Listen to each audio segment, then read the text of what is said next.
was one in a million. It was such a long shot, but somehow we got here together. And who knows what will happen.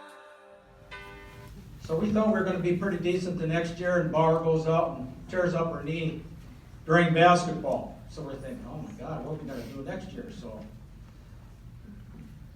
Sue Klossner practices a little bit. We start out 7-0, and I think, well, that's not too bad. So Jenny rehabs 4 or 5 times a week. She finally gets back after 7 games, and she takes over. We move Susie to third. You're ruining my speech.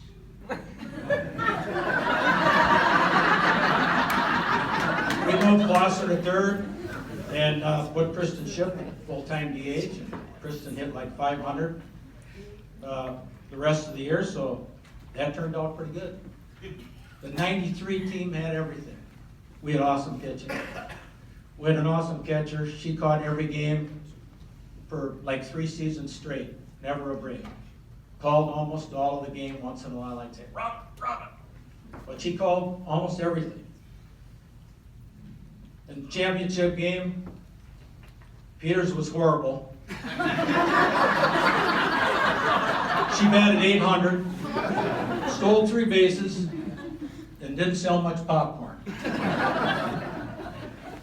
Nadine LeMay had an unbelievable tournament too. She had like 5 or 6 RBIs, and Robin's going to talk about that later when she talks about a little bit about the state tournament. I usually never say never. I don't think Park is ever going to have a team that good. They've been close a lot of times, but you got to have a little bit of luck, and you got to have a lot of talent to win the state tournament. So I'm going to leave, let Robin take over here. And I just want to say one quick thing. Everybody used to say, well, how'd you get the players? Back when I was teaching at Oltman, that was the only school, junior high, where the kids came through. So whenever we'd have to come inside, we'd play bombardment, dodgeball, whatever. And all the softball girls would get in there, and whenever Nadine LeMay got the ball, the boys were pissing down their legs because they didn't want Nadine to throw the ball at them. So that's where I found all the girls that could throw the ball. I said, you're coming out for softball. And one last thing, in the words of the great Tricia Tenusi, I'll always be an Indian.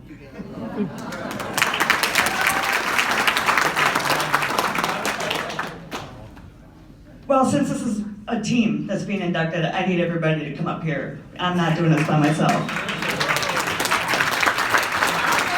And as you come up, Wilfred is going to introduce you. Number 4, Kate Schwartz. Number 5, Carrie Walker Jasper. Number 8, Robin Beebe. Number 9 was Nadine LeMay Tepp. Our pitcher, the only pitcher who's won the state tournament ever, for Park, Jenny Bauer Burke. Number 12, Laura Peters. You notice they didn't come up in numerical order, but Carrie Johnson B. Jenny Frankfurt. Sue Klossner Holmquist. Laura Newton Deering.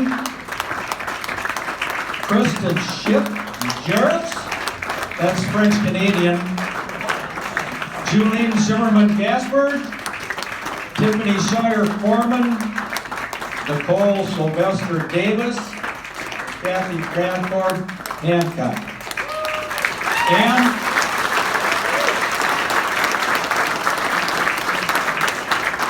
last but not least, great grandpa Carol Tamman.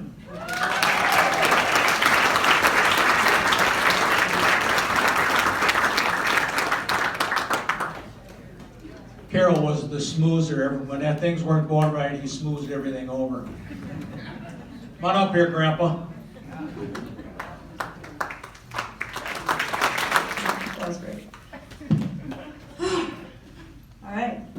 Well, I had a little pre-speech before, and that went all went out the window.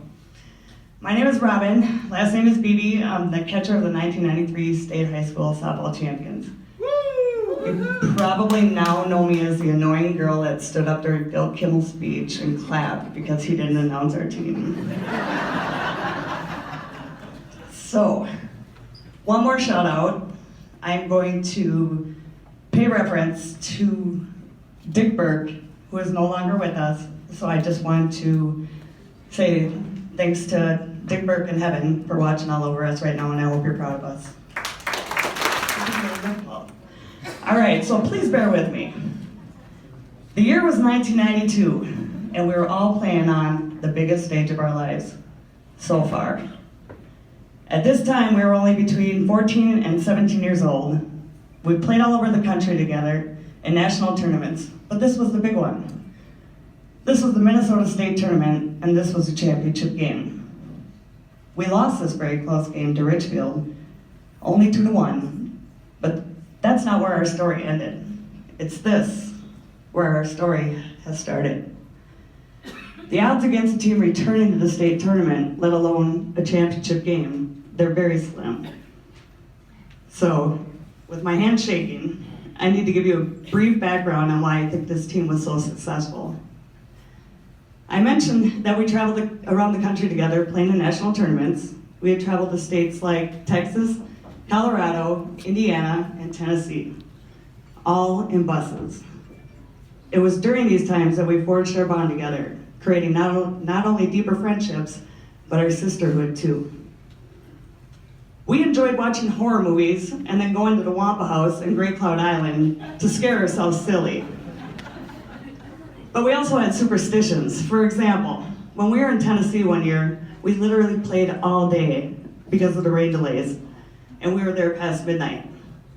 We didn't want to wash our uniforms as it was deemed to be bad luck. Well, one of the dads realized he was going to have to ride in the same bus with us the next day, so he washed our uniforms. Needless to say, we lost. Thanks, Dad. We also supported each other in many ways. One being that we begrudgingly went to every Happy Chef we saw for Kathy.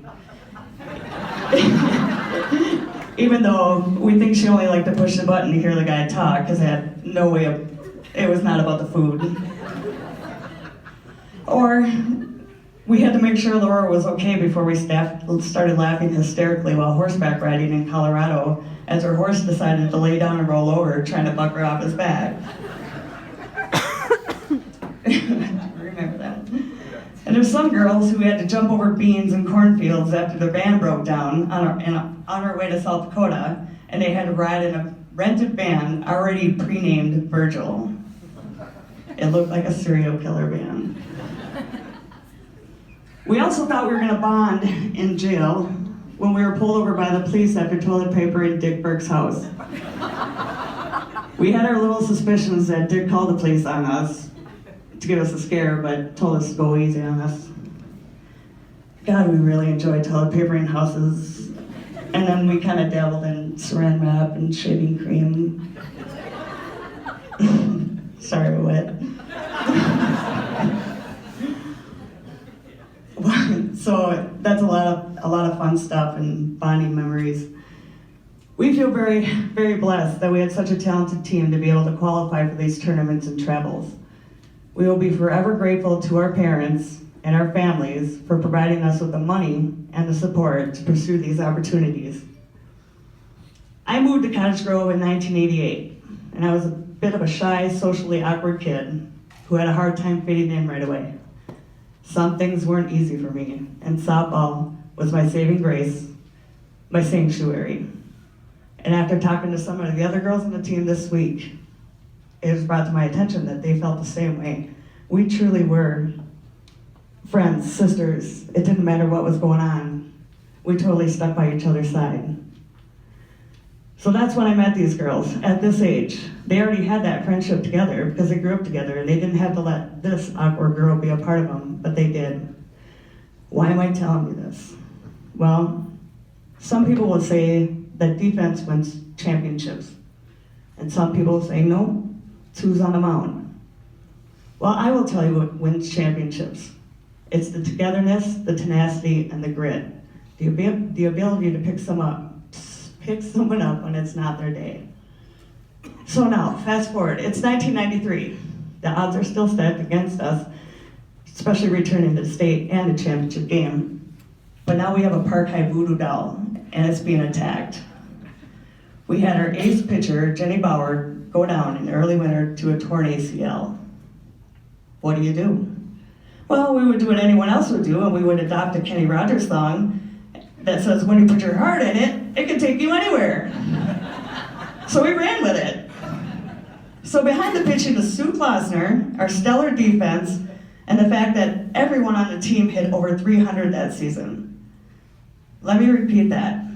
Everybody on this team hit over 300 that season.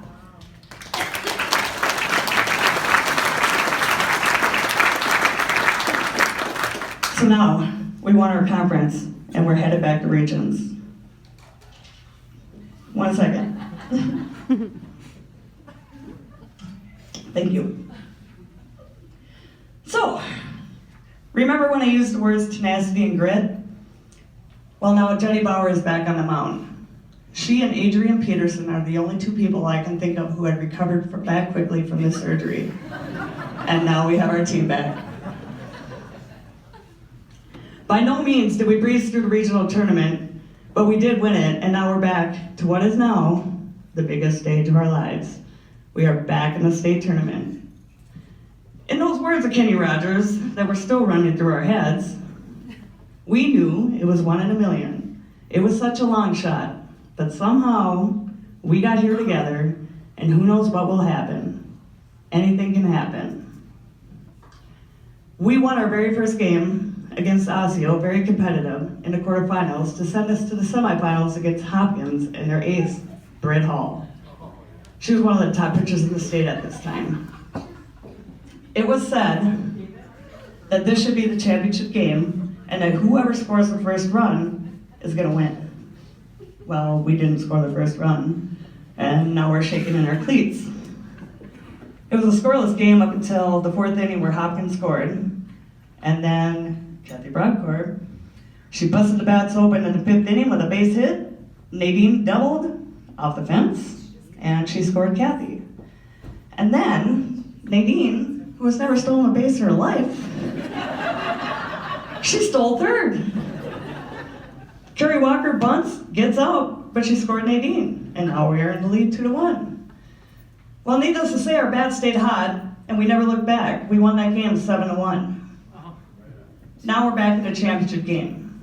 We faced a tough opponent in Egan and their ace pitcher, Courtney Dooley, but we weren't gonna let this one slip away from us. We handed Egan a convincing 10-2 loss, and now we are the Minnesota State 1993 state champions.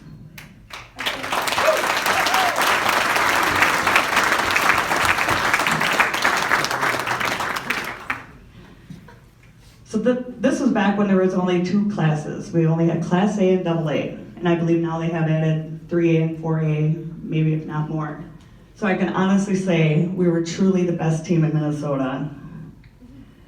Whit. Dry your eyes. You taught us to suck it up and not cry on the field. You allowed us our mistakes, and you expected us to learn from them. When things didn't go our way, we needed to pick ourselves up and to continue on, to work harder. You let us be us, whether it was sassy, emotional, goofy, or annoying. You let us work out our differences and appreciated our similarities. You respected our talent and our flaws. You gave great insight into the game of softball, which helped us develop and grow into talented young women. You made softball fun. We loved the game, and we were proud to play for you, Mr. Burkhardt, and Mr. Tannen, and his famous Park High Zubas.